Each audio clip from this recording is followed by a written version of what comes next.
Assalamualaikum warahmatullahi wabarakatuh. Apa kabar anak-anak teacher? Semoga semuanya dalam keadaan sehat, walafiat, dan tetap semangat untuk melaksanakan pembelajaran kita pada hari ini. Untuk kali ini bertemu dengan teacher di tema kita yang kedua, persatuan dalam perbedaan, dan subtema 1, rukun dalam perbedaan. Nah, anak-anak teacher, bisa lihat teacher pakai apa? Ya, pakai jilbab merah dan baju putih. Karena kita masih berada dalam suasana menyambut kemerdekaan Republik Indonesia yang ke-75 tahun, maka yang akan kita bahas dalam tema kedua kali ini adalah mengenai peristiwa-peristiwa menjelang proklamasi kemerdekaan, kemudian bagaimana proses proklamasi kemerdekaan itu terjadi. Mau tahu apa saja persiapan-persiapan yang terjadi sebelumnya? Kita simak video berikut ini. Sebelum punya pemerintahan dan wakil rakyat seperti sekarang, Indonesia punya Badan Penyelidik Usaha-Usaha Persiapan Kemerdekaan Indonesia atau BPUPKI dan Panitia Persiapan Kemerdekaan Indonesia atau PPKI. BPUPKI dibentuk lebih dahulu oleh Jepang pada 29 April 1945. Menjelang kemerdekaan, BPUPKI dibubarkan dan diganti dengan PPKI yang dibentuk pada 7 Agustus 1945. Dilansir dari Sejarah Nasional Indonesia, masa prasejarah sampai masa proklamasi, BPUPKI juga disebut Dokuritsu Junbi Kosakai. Tanggal berdirinya bertepatan dengan hari ulang tahun Kaisar Hirohito. Jepang membentuk BPUPKI karena semakin terdesak dalam perang dan ingin mempertahankan sisa-sisa kekuatannya dengan meraih dukungan rakyat Indonesia. Karena Jepang tahu rakyat Indonesia ingin merdeka, maka Jepang menjanjikan kemerdekaan itu dan membentuk BPUPKI sebagai upaya melaksanakan janjinya. BPUPKI beranggotakan 67 orang yang terdiri dari 60 orang Indonesia dan 7 orang Jepang yang bertugas mengawasi. Ketuanya Regiman Uedyo-Diningrat dan Wakil Ketua Hibagaki Yoshio dari Jepang serta Suroso.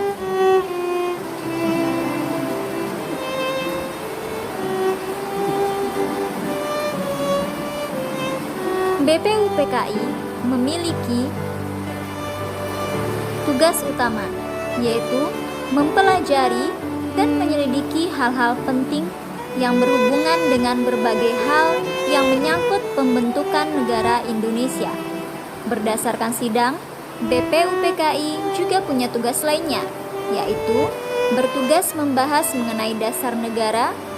Sesudah sidang pertama, BPUPKI membentuk reses selama 1 bulan.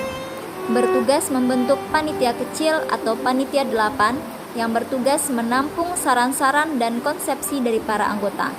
Bertugas untuk membantu panitia 9 bersama panitia kecil serta panitia 9 menghasilkan Jakarta Charter atau Piagam Jakarta.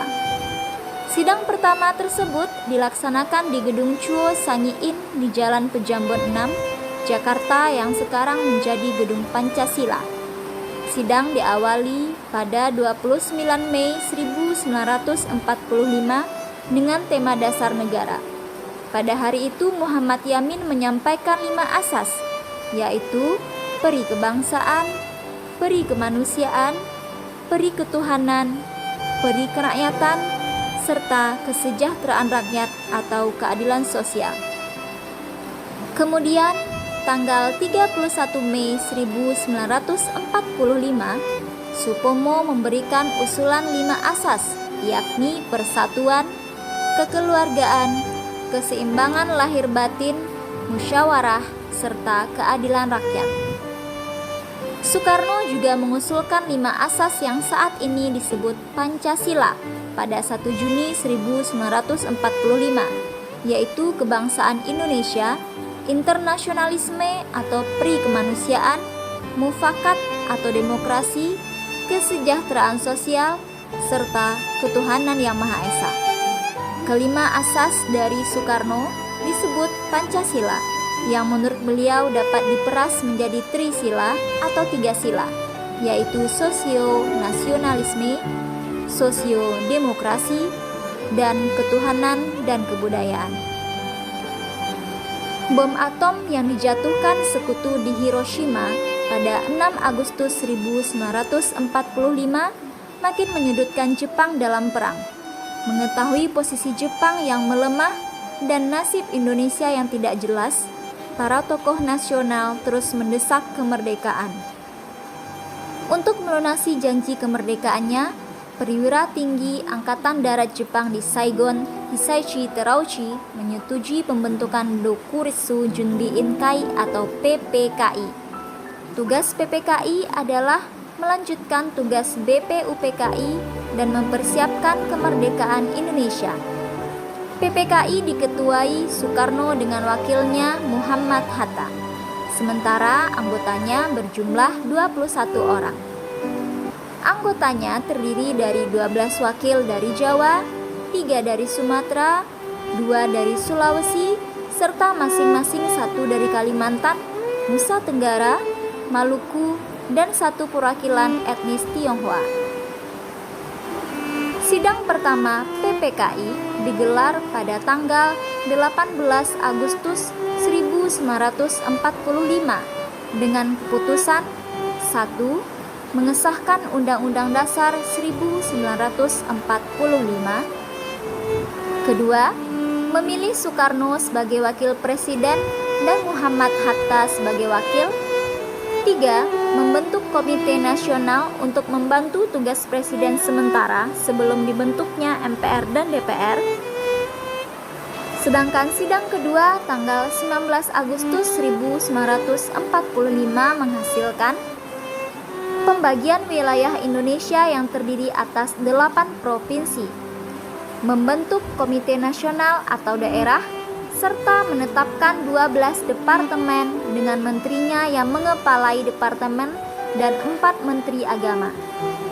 Sidang ketiga pada tanggal 22 Agustus 1945 menghasilkan keputusan pembentukan Komite Nasional, pembentukan Partai Nasional Indonesia, dan pembentukan Badan Keamanan Rakyat atau Tentara Nasional Indonesia yang disingkat menjadi TNI. Dan akhirnya, pada 29 Agustus 1945, PPKI dibubarkan bersamaan dengan pelantikan anggota Komite Nasional Indonesia Pusat. Karena Jepang menyerah kalah kepada sekutu pada tanggal 14 Agustus 1945, bangsa Indonesia segera bertindak cepat. Para pejuang kemerdekaan Indonesia segera mempersiapkan proklamasi kemerdekaan. Kelompok-kelompok pejuang kemerdekaan Indonesia yang bertindak cepat itu diantaranya adalah kelompok Sukarni, kelompok Sultan Syahrir, kelompok pelajar, dan kelompok Kaigun. Pada saat itu, tentara Jepang mengawasi dengan ketat semua aktivitas pejuang Indonesia. Agar perjuangan mereka luput dari pengawasan Jepang, maka mereka mengadakan gerakan rahasia. Setelah menerima berita menyerahnya Jepang kepada sekutu, mereka segera bertindak. Rapat-rapat kilat dan rahasia diadakan sejak tanggal 15 Agustus 1945 pada malam hari. Rapat dipimpin oleh Khairul Saleh yang dihadiri oleh Darwis, Johan Nur, Kusnandar, Subagio, Margono, Aidit, Sunyata, Abu Bakar, Eri Sudewa, Wikana, dan Armansyah. Rapat memutuskan Indonesia harus merdeka saat itu juga. Bung Karno dan Bung Hatta harus didesak untuk memproklamasikan kemerdekaan Indonesia. Rapat kemudian mengutus Wikana, Darwis, dan Adam Malik untuk menghadap Bung Karno dan Bung Hatta. Malam itu juga, utusan bertemu dengan Bung Karno dan Bung Hatta di Jalan Pegangsaan Timur nomor 56. Utusan menyampaikan kehendak para pemuda, tetapi Bung Karno masih menanti berita resmi dari pemerintah Jepang. Para pemuda tidak puas dengan sikap Bung Karno. Mereka rapat lagi malam itu di Cikini. Rapat dimulai pukul 12 malam. Rapat dipimpin oleh Khairul Saleh. Hasil rapat memutuskan bahwa Bung Karno dan Bung Hatta harus dibawa keluar Jakarta untuk dipaksa memproklamasikan kemerdekaan Indonesia. Pada tanggal 16 Agustus 1945 pukul 4 pagi, dengan sebuah mobil, utusan para pemuda Khairul Saleh, J. Kunto, dan Dr. Muwardi berangkat dari Jalan Cikini nomor 71 ke Jalan Pegangsaan Timur nomor 56 untuk menjemput Bung Karno. Sukarni dan J. Kunto menjemput Bung Hatta. Akhirnya, semua berkumpul di rumah Bung Karno. Pukul 4:30 pagi, Bung Karno beserta istrinya Fatmawati dan putranya Guntur berangkat dengan mobil. Sukarni, J. Kunto, dan Bung Hatta berangkat dengan mobil yang lain. Mereka diam-diam meninggalkan kota Jakarta. Khairul Saleh tetap tinggal di Jakarta untuk mempersiapkan segala sesuatu yang diperlukan. Rombongan menuju Rengas Dengklok, Karawang, Jawa Barat. Rombongan Bung Karno dan Bung Hatta menuju markas besar pasukan peta di Rengas Dengklok. Rombongan sampai di Rengas Dengklok pukul 6 pagi tanggal 16 Agustus 1945. Pukul 16 tanggal 16 Agustus 1945, J. Kunto membawa Ahmad Subarjo dan Sudiro ke Rengas Dengklok untuk bertemu Bung Karno dan Bung Hatta. Mereka mengadakan pembicaraan. Mereka sepakat untuk menyusun teks proklamasi kemerdekaan. Namun, teks tersebut harus ditandatangani di Jakarta. Pada pukul 10 malam tanggal 16 Agustus 1945, mereka kembali ke Jakarta. Sebelum proklamasi dibacakan, naskah proklamasi disusun terlebih dahulu. Penyusunan naskah proklamasi dilakukan di rumah Laksamana Tadashi Maeda. Rumah Laksamana Maeda dianggap aman dari gangguan Jepang. Setelah teks proklamasi selesai dirumuskan, para tokoh perumus teks proklamasi pergi ke selambi rumah untuk menemui hadirin yang menunggu mereka. Insinyur Soekarno memberikan usulan agar naskah proklamasi yang telah dibuat tersebut ditandatangani oleh semua peserta yang hadir. Namun, usulan tersebut ditolak. Sukarni mengusulkan agar naskah tersebut ditandatangani oleh Soekarno dan Hatta atas nama bangsa Indonesia untuk usul tersebut disetujui. Para peserta juga sepakat agar proklamasi kemerdekaan Indonesia segera dilaksanakan esok harinya. Sebelum pulang, Bung Hatta berpesan kepada BM Diah untuk memperbanyak teks proklamasi dan menyiarkannya ke seluruh dunia. Sementara itu, para pemuda tidak langsung pulang. Mereka melakukan kegiatan-kegiatan untuk penyelenggaraan pembacaan teks proklamasi. Sejarah mencatat bahwa puncak perjuangan bangsa Indonesia adalah detik-detik proklamasi kemerdekaan. Pada saat itu, luapan kegembiraan sebagai bangsa yang merdeka memuncak.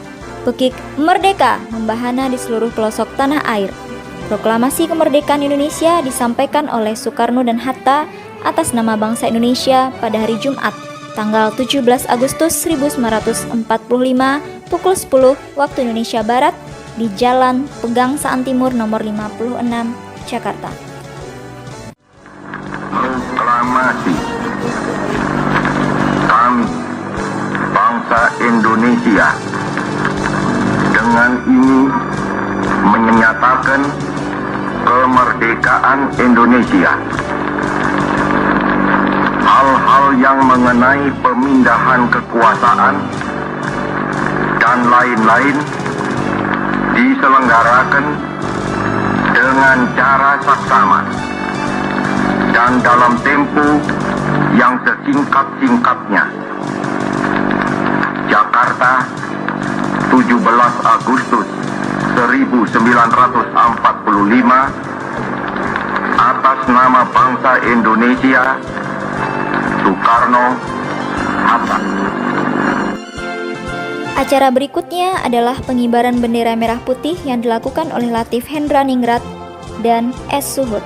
Bersamaan dengan naiknya bendera merah putih, para hadirin secara spontan menyanyikan lagu Indonesia Raya tanpa ada yang memimpin.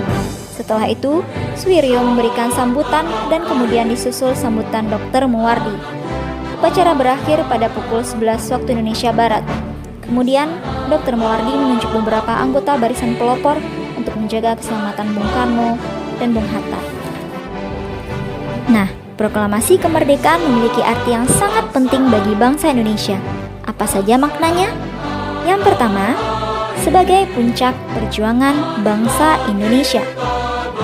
Yang kedua, pernyataan bahwa negara Indonesia merupakan negara yang merdeka.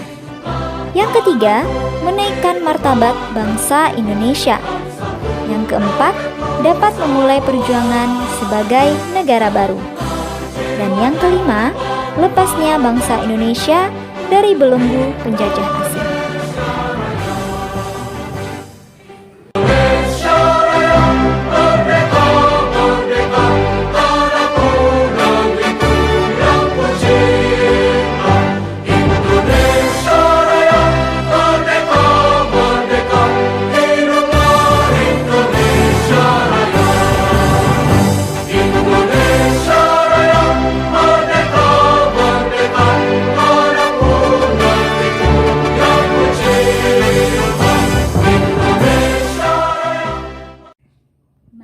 Banyak pertanyaan yang muncul sehubungan dengan proklamasi kemerdekaan kita serta kejadian-kejadian yang ada di dalamnya. Ngomong-ngomong tentang pertanyaan, kira-kira dalam bertanya kita menggunakan kata tanya apa saja? Kata tanya ternyata banyak jenisnya. Yang pertama, kata tanya apa? Kata tanya apa kita gunakan untuk menanyakan sebuah objek. Yang kedua, kata tanya siapa? Siapa ya kira-kira yang akan menjadi pemenang dalam lomba esok hari? Nah, sudah jelas kan? Kata tanya siapa kita gunakan untuk menanyakan orang. Yang ketiga, kata tanya di mana? Di mana kita menyembunyikan sepatu ini? Di mana kita harus meletakkan kertas ini? Nah, kata tanya di mana kita gunakan untuk menanyakan tempat. Kata tanya berikutnya adalah bagaimana? Bagaimana cara kita menyelesaikan permasalahan ini? Nah, itu saja sudah jelas. Bagaimana biasanya digunakan untuk menanyakan cara serta menanyakan proses. Kemudian kata tanya kapan? Kapan pestamu akan dimulai? Nah, waktu adalah hal yang ditanyakan saat kita menggunakan kata tanya kapan. Dari kata tanya yang sudah kita bahas tadi, kita bisa menggunakannya dalam berbagai macam kalimat. Itu disesuaikan dengan kebutuhan dan disesuaikan pula dengan bentuk kalimat yang kita buat nantinya. Ngomong-ngomong soal penyesuaian, kita pasti masih ingat dengan pembelajaran yang ada di tema 1. Apa kira-kira? Jika pada tema 1 kita berbicara tentang perkembangbiakan pada tumbuhan, di tema 2 ini kita akan membahas mengenai adaptasi pada tumbuhan.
Tadi kita sudah membahas berbagai macam jenis tumbuhan dan juga bentuk-bentuk adaptasinya. Nah, di antara banyak jenis tumbuhan yang sudah kita bahas tadi, ternyata ada beberapa jenis tanaman yang terdapat di sekitar kita. Salah satunya tanaman bambu. Tanaman bambu ini juga sering kita gunakan dalam kehidupan sehari-hari. Terutama anak-anak teacher bisa menggunakan tanaman bambu untuk melakukan permainan. Salah satunya permainan rangku alu. Untuk diketahui, rangku alu adalah salah satu jenis permainan di Nusantara yang kerap kali menggunakan sifat-sifat persatuan dan kesatuan serta kerukunan di dalam cara memainkannya. Mau tahu apa itu permainan rangku alu? Berikut cuplikannya.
anak-anak teacher, dari semua pembahasan yang sudah kita simak dari awal, kita bisa membuat sebuah kesimpulan.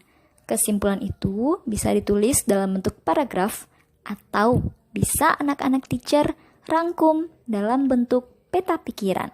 Berikut ini pembahasan mengenai peta pikiran.